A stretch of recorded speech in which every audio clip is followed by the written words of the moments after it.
All right, welcome to the Misfit Nation, Betsey Kulakowski. She's a certified occupational safety specialist, holds a degree in emergency management, and is the author of the Veritas Codex Paranormal Thriller Series. How are you, Betsey? Welcome to the show. I'm good. Thank you so much for having me on this morning. Thanks for being flexible and understanding after our little mishap last night. But here we are. We're ready to get this thing going. It's the week of Christmas here. Everyone's having anxiety and hoping things go well. Tell us a little bit about yourself and how you got into writing and, of course, emergency management, which are both of them. I'm very passionate about both subjects, so go ahead. All right. Well, I started my career I actually started in safety at the age of 18. I went to work for the Oklahoma Department of Labor as a temporary clerk doing asbestos abatement licensing. I worked my way up to the role of asbestos inspector. And at the time I was working as an asbestos inspector, we suffered one of the worst tragedies in Oklahoma when the Murrah bombing occurred. And I was about 2 miles from where it happened. So within 24 to 48 hours, we were boots on the ground doing building assessments, checking to see where damaged asbestos was, looking to see what kind of efforts were going to be needed to clean up, if any buildings needed to be shut down. So we spent several weeks working on that project. We were in the Water Resources Board building doing our assessment when they condemned it. So we moved over to the Journal Record building and we were over there, had a team going through that when they condemned it and we had to leave. And then we spent quite a bit of time at the YMCA building working there, identifying asbestos that was damaged and determining what kind of abatement was going to be needed before they could finish tearing those buildings down. So that was my first foray into emergency management. And it was definitely an eye-opening experience. It was traumatic. It was everything you would expect it would be. And I think probably the most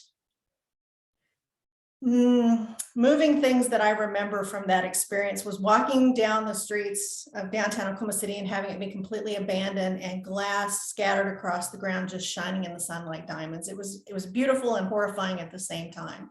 So I really kind of got my interest into the emergency management side at that point, but I really kind of thought that was the end of it. I didn't think that I would ever really go back in to do any kind of work like that. I went on to become a safety consultant with the OSHA Consultation Division. I worked with businesses, helping them set up their safety and health management systems and evaluating what they already had and finding ways to make it better, make their businesses more profitable, save money from unnecessary injuries and illnesses. And it was something I found out I was really passionate about. I really loved doing. And then the World Trade Center attack happened. And we knew it was going to be a big disaster. It was going to take a lot of work because the OSHA office was located in the World Trade Center building, one of the towers. So we knew that they were going to need help. Within 2 weeks, we knew that we were going to be called to go. And because we had experience at the Murrah bombing, they were going to need us. So that happened in September. And in March, the following year, I was deployed 16 days at the World Trade Center. First job was safety and health assessment in the pit. While they're doing body recovery and doing, the parking garage that had pancaked, they're in there still looking for first responders. So I spent 16 days working at that site. Was really, really a difficult process to go through and to see what people were dealing with. And, our goal was to make sure that workers had the right respirators, that they were fit tested. We'd evaluate for safety hazards. We'd investigate near miss incidents. Just trying to find ways to make sure that the workers were protected. And sometimes our job was to protect them from them in spite of them because they were in a hurry. They were trying to find their fallen comrades and their safety was the last thing on their minds. So we had a real challenge with that disaster, but we did everything that we could and left really feeling like we had accomplished quite a bit. And again, I thought that was going to be the end of it. I didn't think I'd ever have to get called to anything like that. And then Katrina happened. And that was right in our own back door because Louisiana is in Region 6, which is part of where Oklahoma is. So I was on the second team deployed to go into New Orleans. And we actually were the first team actually allowed to go into New Orleans. The day we arrived, we thought we were going to stay in Baton Rouge, but we were informed that they had officially declared New Orleans dewatered, Army Corps of Engineer terms. And it meant basically it was dry, we could go in. And got a hotel. We didn't think we'd be in a hotel. It was actually the hotel my family stayed at last time we'd had a vacation down there. So we spent 16 days in the New Orleans area, went all the way down to Plaquemines Parish. all over St. Charles Parish, all over New Orleans area, into St. Bernard, which was one of the hardest hit areas, down into the 9th Ward. It was really a rewarding opportunity to go out and really make a difference and really help people out. And the people were very appreciative of it. We talked to a lot of workers, talked to a lot of business owners on simple ways they could keep workers safe while they're doing recovery work. So that was a very rewarding opportunity. So when I came back from that, it's like, you know what, this is really interesting. I'd like to have some more classes in emergency management. I want to know more about it. We had a partnership with the Office of Emergency Management here in Oklahoma, and they had an academy that they put all of their county emergency managers through. And they were revamping that program, and they wanted me to kind of sit in and just observe and provide feedback. So I took that opportunity and ran with it, made friends with the professor. The gentleman who was teaching it was the state training officer. And he was about ready to retire, and his retirement plan was to develop a emergency management degree program for one of the local community colleges and teach that as an associate's degree. And they had grant money for it. So I signed up for that. And within 2 years, I had my degree in emergency management and a couple of certificates to go with it. And he and I have gotten to be really good friends because he's also a writer. So that has been a lot of fun to get to know him and to spend time writing. And writing has always been something I've been doing in the background. Even after I retired from the state and went to work in private sector in a nonprofit, I've been writing in the background. So the Veritas Codex came about in 2009. I was watching, some paranormal TV show, 2:00 in the morning, thinking, they never find anything. What if they did and they can't talk about it? So that's kind of where the Veritas Codex came from, and that's the series I'm writing now. Outstanding. It's a long journey, and a lot of people don't understand the steps it takes to get that passion for emergency management. You went through multiple disasters to find that you needed more education in it to get that degree. I was in the military doing basically hazmat with chemicals and stuff, and that kind of transitioned into emergency management. So I got my degree in emergency management, then my master's in emergency management, and now I'm heading towards my doctorate in Homeland Security just because I just can't stop, I guess. But that's terrific. It's addictive. It is, and the challenge, I think, is what's addictive to me, because I need something to challenge me every day, and probably the same for you. You want to see what else is out there. And then I figured you would start writing about maybe disasters and responding to them, but you wrote kind of the total opposite, total polar opposite way with your writing. Yeah. What made you decide to write that way? Well, I have written some things that were related to disasters. I've got a couple of murder mysteries that I've kind of played off of some of the disaster scenes. I just haven't gotten those published yet. But I find it's getting harder and harder as the years go by to process some of the things that I've seen and some of the things that I've had to do in that emergency management realm, especially the Murrah bombing, because that was so close. It involved children, it involved people at work. World Trade Center was equally hard. And I find every year as the anniversary rolls around for the Murrah bombing disaster that I haven't fully coped with that. And so I keep thinking, okay, I'm going to go back and I'm going to revisit that and I'm going to write through that. And every time I start, I can't finish. So at some point, I know that I will be able to go through and tell some of that story, but I'm just not there yet. Yeah, I think we visited the Murrah, the actual memorial, the day before they executed Timothy McVeigh. We were driving down to Texas and we stopped there, and I brought my daughter there with us. I think she was 5 or 6 at the time, so she really didn't understand what was going on. So I tried to explain it to her, and we didn't know that's what the day was, because I was with the Army. We never really paid attention to big world news. And then I just asked someone why there were so many people there and so many people were gathering around. They told me, I was like, well, we need to get away from here because it's going to be a pretty passionate day tomorrow here. Let's keep moving down. Sure. So I know the anniversary is probably hurt each year there. He just digs up those old wounds. It does. And that museum, what they've done there is absolutely fantastic. I mean, it is just such a heartfelt tribute to those people who died and to remember, a city that was changed forever. I've actually gone through that museum on a couple of occasions, and my hard hat in there, because we donated a bunch of extra hard hats to the first responders that came down, and one of them donated it back to the museum. So my hard hat is in the museum. Oh, wow. I can go there. So I've seen that person. That's outstanding. I mean, it's bad that had to go in the museum, but if there is a museum to begin with, but it's good that you were able to find your place in that history of the hard work you it's did. absolutely appropriate that it's there. Yeah. I've always kind of considered myself a third responder because the role that I play, you know, I'm not a firefighter. I'm not an EMT. I'm not going to be the boots on the ground when it first happens.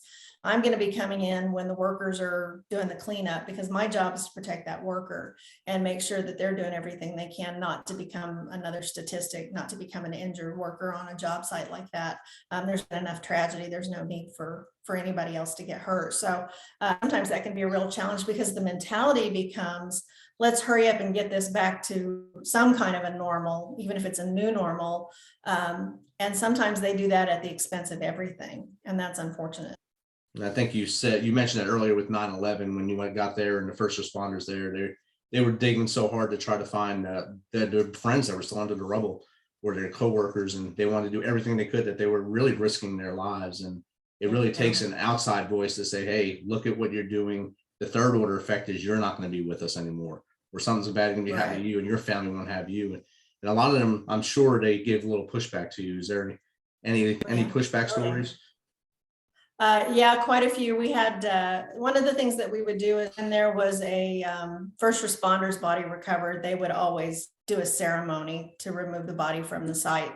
And everybody that was working down in the pit would leave. We'd have to go up the ramp, and we would all stand around the exterior overlooking the pit while they bring out the coffin draped in a flag. It was a very somber ceremony. It was an appropriate remembrance for those first responders. My partner, who was from Boston, he and I were standing at the top of the pit during one of those ceremonies, and there was a rabbi that was with one of the first responder units, and I honestly can't remember which one, but he was taking pictures, and there were only certain people who were allowed to take pictures. We weren't allowed to take pictures. So he was taking pictures, and he decided he couldn't get a good shot, and he climbed out over the guardrail. And he's on a piece of concrete that's undercut. There's nothing underneath it supporting it. And he's outside of the safety zone. So my partner reaches over and grabs him by his belt loop and pulls him back and says, you can take pictures from this side of the barricade. And I have never heard anybody cuss somebody out so effectively. And it was a rabbi. I was like, you can cuss us out all you want, but you're going to do it from this side of the barricade. I'm sorry, this is for your safety. So, you know, we did get some pushback like that. I'm sure a rabbi cursing at you had to be an eye opener, and man of the cloth going a little passion, throwing a little passion at you, that had to get everyone a little fired up. But still, you got the job done and helped him save him from himself. Yeah, something completely unexpected. But, you know, it was such a passion time. Everybody was there for a purpose. You know, we had a higher calling when we got called to that kind of an event. And so, you know, we got just as passionate about safety as they did about trying to accomplish their mission too. So I felt like it was fair and even balanced. You know, he can cuss all he wants. You can call me whatever you want to, but you'll do it on this side of the barricade. And at the end of the day, he probably thought back and said, those people actually saved me. Thank you. And he probably prayed for me later. I hope so. So he had an eye opener, I'd like to say. Yeah. So you said you were always a writer in the background. Was there someone that was like a mentor when you were younger that you really wanted to be like, maybe from school or something, said, I want to write, and or it just got you? I had a couple. My mother was a huge reader. She always loved books. My grandfather was a fantastic storyteller. I mean, even when I was 2 and 3 years old, I'd climb up in his lap and I'd say, Granddaddy, tell me a yarn, you know, tell me a story. And so he had probably maybe a dozen of them that he'd tell over and over again. And I never got tired of them. So I always loved stories. And I remember going one night with my mother to pay the rent, and our landlord was an attorney, and I didn't really know what that meant. I was probably 4 or 5 years old, but we walked into the house. It was right at Christmas, and they were having a party. And so she went in, you know, I went in with her, and we're standing in the entryway. And of course, the Christmas tree, you know, goes all the way up to the ceiling, and, you know, the house smells of, you know, all wonderful things, you know, gingerbread and, you know, food. And, you know, there's a party going on. And I look over, and there is a whole room full of these leather bound books. Just the whole room is just wall to wall cases. And I thought, oh my gosh, this must be the richest man in the world. He has a whole room just for books. Now, I had no idea they were all law books. They could have been encyclopedias for all I care, because I loved encyclopedias even as a little kid. But I just thought, man, he must be the richest person in the whole world. So when we got home, I remember asking my mother if we were poor. And she's like, oh, honey, why would you think we're poor? I said, well, that guy had a room full of books and we don't even have a bookshelf. So shortly after that, we got a bookshelf, and I never had to ask twice for a book. So my mother really inspired a love for books, and really encouraged me. I would get, I got a library card, and I would go to the library and I would just walk through the rows and rows and rows and rows of books. And I thought, wow, this is the greatest place ever. And if I couldn't find a book I wanted, my mom was like, well, I guess that just means you'll have to write it yourself. So I wrote my first book at 6. Wow. I did the cardboard cover, the string bindings, everything. I don't remember what it was about. I gave them as Christmas presents to all my friends and family. And it's just something I have a very fond memory of. So I think I've always been a writer. I had an English teacher wrote in my yearbook. I want to say she was 9th or 10th grade English teacher in high school, wrote in my yearbook, I don't know if you're gifted or touched. Keep writing and let's find out. And so she really encouraged me to really consider writing as something I could do. I never really thought about it as a career. I knew about, poor writers in their little offices, never getting out, never seeing great success. And I didn't really think that could be something I could do as a career. So I kind of let life lead me where it went, and the whole safety gig fell into my lap. And the whole time I'm doing safety, I think, I'm not sure what I want to be when I grow up, but the safety gig's working out pretty well. And I said that up until the time I was about 50. So, I retired from the state about 5 years ago in retirement, because I had an opportunity to land in my lap at a nonprofit. And so I've been doing this job for about 5 years now. And I get to teach safety, which is something I'm passionate about. I think OSHA record keeping is probably my favorite topic to teach. And not a lot of people can say that, but I really do love the record keeping side, because you can learn so much from documenting your injuries and illnesses in a consistent fashion, and then taking that data and analyzing it to make your workplace safer. So I'm a bit of a safety nerd when it comes to record keeping. I teach 2 or 3 classes at least a year, if not more. And so I'm pretty passionate about that. That is something you don't hear a lot of people say. Record keeping is a fun thing to teach. It's not usually a fun class. There's got to be somebody that loves it, so why not me?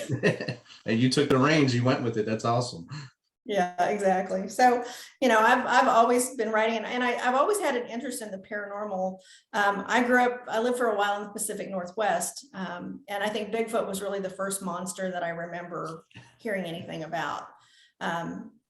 So I thought, well, when I'm going to write this paranormal series, that's where we'll start, is with Bigfoot. So the Veritas Codex sends a television paranormal investigation team out on the hunt for Bigfoot, and mayhem and mystery ensues.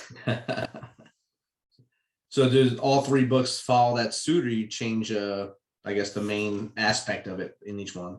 They go on a different investigation every time. And there are 3 books that are currently out. The first book is the Veritas Codex with the hunt for Bigfoot. The second one, and it's set about 2009. That's the year that it's kind of set in. In the second book, it's 2012, and the Mayan apocalypse is coming. And of course, they know it's not the end of the world, but the TV network is dead set on doing a television show about it. So they have to go down and do a show. And they uncover international intrigue and mystery, and a murder that has occurred, and there are antiquities being stolen, and being scientists as well as television show hosts, they want to make sure that they get those antiquities back and protect the history of the region. My main character is Dr. Lauren Grayson. She's a biological anthropologist, so she's very science minded. Her partner is Rowan Pierce. He's a former military medic, and he kind of fell into the team by accident and has fallen in love with his co-host. And she's initially not wanting anybody to know about it. And of course, everybody finds out, everybody knows. And in the second book, they're married and, moving forward with their life. In the third book, Lauren is forced to face some of her own family history. She's got a brother that she's never really been able to get along with. He's a scientist working for NASA. He's a contractor working for NASA, and he builds radio telescopes. And he has picked up a signal from outer space that is suspicious. And one of his colleagues is murdered, and now they're after him. And so he's always teased her that he's going to find aliens before she does.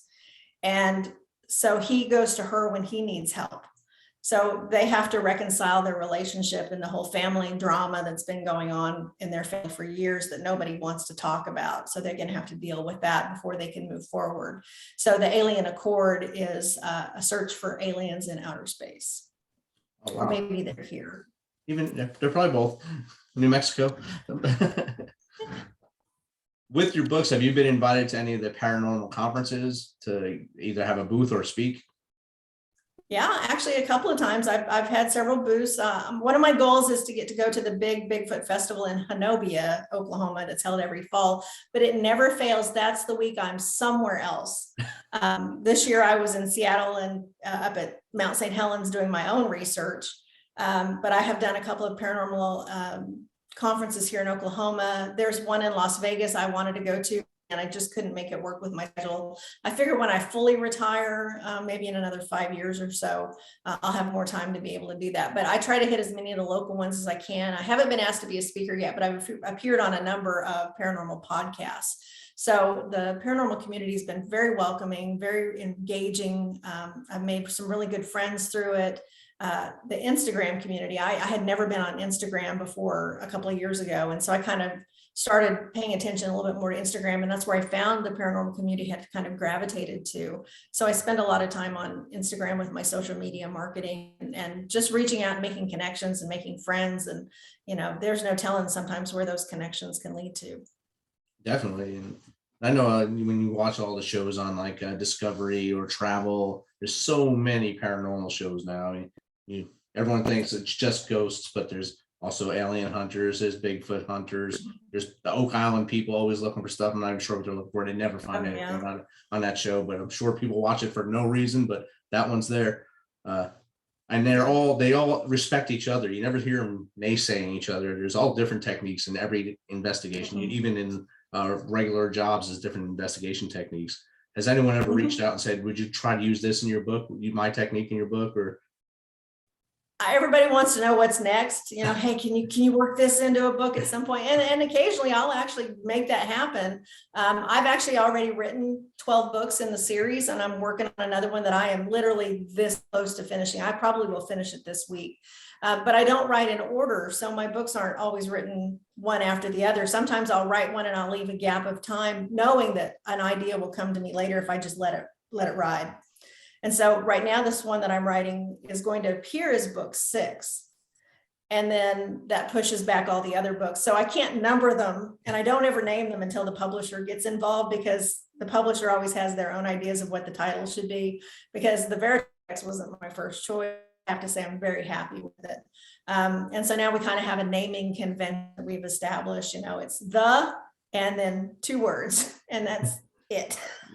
So it limits it, but it also opens up a whole lot of opportunities that I never thought of on my own. So I always let my publisher provide some feedback. I'll throw out a list, and he'll go through the list and say, okay, I like this, but what about this? And he'll throw back his list. And so, you know, it becomes a negotiation, and it all works out. I've been very happy with all titles so far. The 4th book is The Monk's Grimoire, and that one will be out after the 1st of the year. Awesome. So you just got them all pumped up and lined up. I mean, you have them all out there. You just got to get them numbered and set and titled. I mean, that's good. That's outstanding. You can sit back, relax, enjoy the show for a little bit, but you won't. Oh yeah, there's always editing to do, and there's always promotion to do. There's always something to be done. So, you know, I appear at writers' conferences. I teach writing as well. I'm not a trained English major or anything like that, but I'll go out and talk about, you know, lessons learned. That after action review I did after the first year of being a writer, we learned that in emergency management. So I applied that to my writing. It's like, okay, here's what I've learned over the last year. And I've done a number of lectures on that, just to help first-time writers that are just getting their feet wet, helping them through the process. The job of any leader is to help create new leaders, and the same is true for writers. So I try to pay it forward as much as I can. That's exactly right. And how did you stumble upon your publisher? How did you wind up getting published to begin with? That's an interesting story. I am very lucky to live in Oklahoma City, where we have a very rich writing community. And there's a gentleman here by the name of William Bernhardt, who's a 55 times best-selling author. Wow. He writes legal thrillers, and he hosted a writers conference at the college where I was a student. It was the Sneaker Writers Conference. And so, I guess at the time it was the Rose State Writers Conference. And so I got a chance to go to that, and I started really learning the craft and really focusing on, okay, if I'm serious about these are the things I need to do. So I started going to those writers conferences, and I started learning the craft, learning all the mistakes I had already figured out how to make, and then learning how to fix them. Because I had made a lot of mistakes. A rookie writer needs to learn to develop. So I'm always trying to find ways to improve. So I started going to that, and I went to that for about 3 years, and moved over. Now it's it's WriterCon is what they call it now, and it's held every weekend, every Labor Day weekend in downtown Oklahoma City. I think we're moving to a new hotel next year. But I was sitting at the conference in 2019. And I'm a copious note taker. So I'm taking notes. I've got my little iPad. I'm just typing away as fast as I can, because I type 145 words a minute. I can't just write notes. I've got to type them because my brain can't keep up. And I wrote in my notes, I am going to do something this year that will get me invited to be a speaker at WriterCon 2020. I don't know what it is. I don't know how I'm going to do it, but I'm going to do something. And I had pitched a manuscript that year to a local agent who actually asked me for a copy of the full manuscript. And it was actually a piece of women's fiction that I had written just before I wrote the first book of the Veritas Codex. And she asked for the full manuscript, which is like winning the lottery for an author. They usually want the 10 pages chapter. They just want to kind of get a sample of what you write. If they ask for a full, they're really interested in it and they want to read the whole thing. And that's a huge investment in their time. So you have to appreciate that. So I got requested for a full, and unfortunately it was a no, but she gave me some great feedback. Here's what I liked about the story. And from a marketing standpoint, I think it'd be more marketable if you did this. But it's a lot like a book that I wrote myself. And that's why I was interested. And that was huge for me. It was a major accomplishment. And, at the Writers Conference in 2019, they announced that there's going to be a writer's cruise, WriterCon cruise, and it's like a workshop at sea. Huh. And my husband's always up for adventure. So I said, hey, what do you think about taking a cruise? We've never done that before. He goes, I kind of like to do that. I think it'd be fun. I said, what if it was a writer's cruise? And he goes, well, are you going to do something with your books? And I'm like, well, yeah, I would send one of them in, and they would kind of give you some critiques on it. And then you workshop it, you figure out how to fix the problems, then how do you market? And you basically walk away with a marketing plan for the book. And I'm thinking, if I'm going to self-publish anyway, which I decided that was probably going to be my path. I couldn't stand the rejection. I think I'm just going to do this by myself. I thought, well, if I'm going to self-publish, I need that marketing plan. I need to have those kinds of things worked out in my head before I do it. And he says, okay, let's go. And so that would, the conference in September, the cruise was in February of 2020. We left Houston out of Galveston and went down to Roatan. We went to Mexico. We got to go to Chichen Itza, which is where the second book is set. And I actually spent the day with the publisher at Chichen Itza, walking through the sites and, just casually mentioning, oh, this is where Lauren does this and, Rowan does that. And they're the mystery gets deeper, and, he's just nodding going, okay. He's wanting to look at the sites. He don't want to listen to me. So we're walking through the site and we go back and we workshop that night. And, I'm thinking, okay, I said the one book that scared me more than anything, because I wrote the book for practice. I didn't think anybody would ever read it. I thought it was a little too crazy. I didn't know how people would take it, going from Bigfoot. But I sent it anyway. And within a couple of weeks after the cruise, I had gotten a phone call, actually an email, saying, hey, I'm really interested in your series. If you're interested in my publishing company, it's brand new, but I think you would be a great fit for us. And I think we would be a great fit for you. We could help you, get your other stuff published at some point, maybe give you some pointers and help you along the way, but we could help you get started. We'd like to buy the series. And so that's how I got my publisher, was a cruise at sea. Wow. I mean, that's win-win there for you and your family. For sure. Definitely. You get to go on a cruise, see some sites, meet your publisher, and get published. That's outstanding. And we all know that's not how it Winning the always lottery, happens. it never happens. Yeah, that's not how it always happens for writers, but that's a good news story right there. Yeah.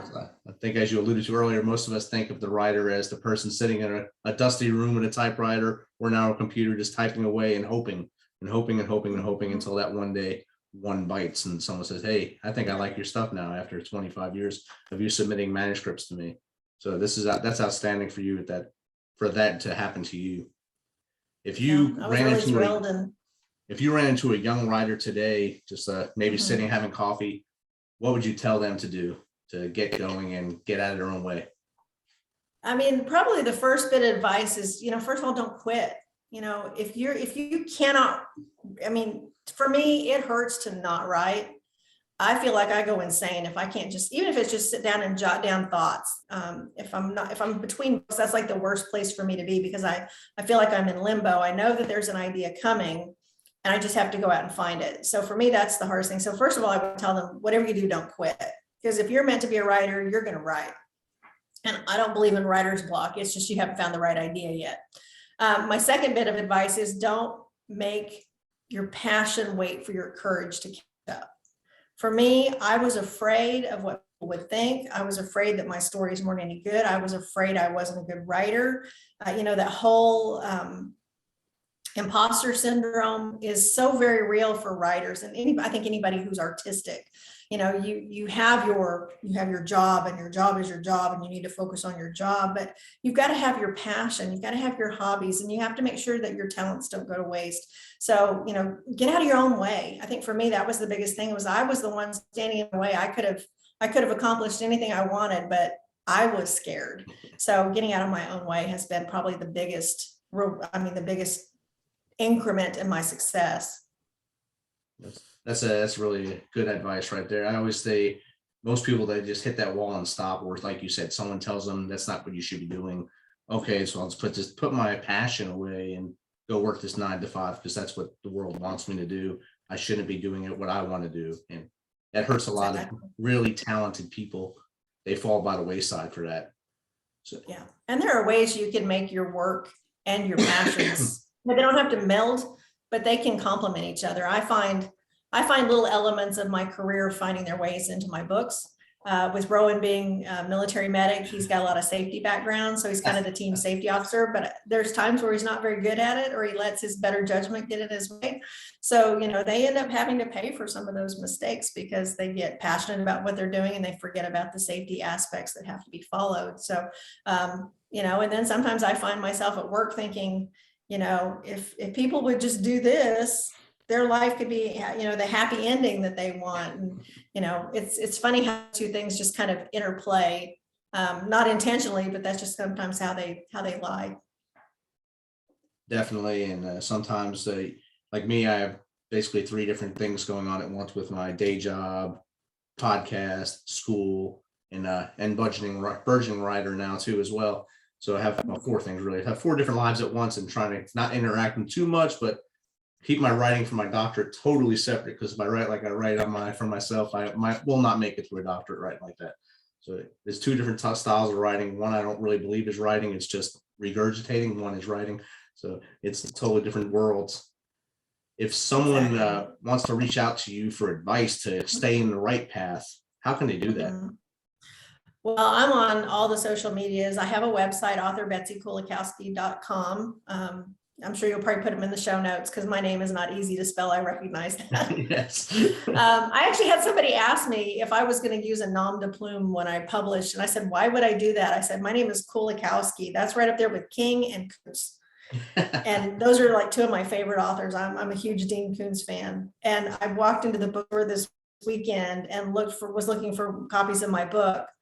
Just to make sure they had plenty, because for the holidays I want to make sure they had enough, and I've been really promoting that you could buy books at my local bookstore that were autographed, and so I wanted to make sure they had them on hand. And I look, and there's my book, Diana Gabaldon on one side, Dean Koontz on the other. Oh yeah, this is the life right here, because those are my 2. I love Diana Gabaldon too. She's fantastic. So that was like, okay, we're in a good place. So my website, my social media, like I said, I'm really active on Instagram. I'm on Twitter. It's at Bakooli, Bkoolie. funny little play on the name. And I'm on Facebook as well. So you can find me on social media, find me on my website. Full Circle Bookstore is my local independent bookstore. And I always, I spend a lot of time in there. So I always make sure that they have copies on hand that people want to buy an autographed copy of any of my books. You can order them directly from Full Circle Bookstore and they will ship anywhere. Outstanding. And like you said, your name is not going to be mistaken as someone else's. Betsey Kulakowski. There's probably not many of you out there. I don't think there is. You're the first one I've met in a long time, in my whole life. And I'm just glad I didn't trip up the name too bad. So that's good. You did it great. Well, Betsey, thank you for sharing your knowledge and your story with us here on the Misfit Nation. And I hope you have a great holiday season. Thank you so much, and Merry Christmas to you and everybody out there. Thank you.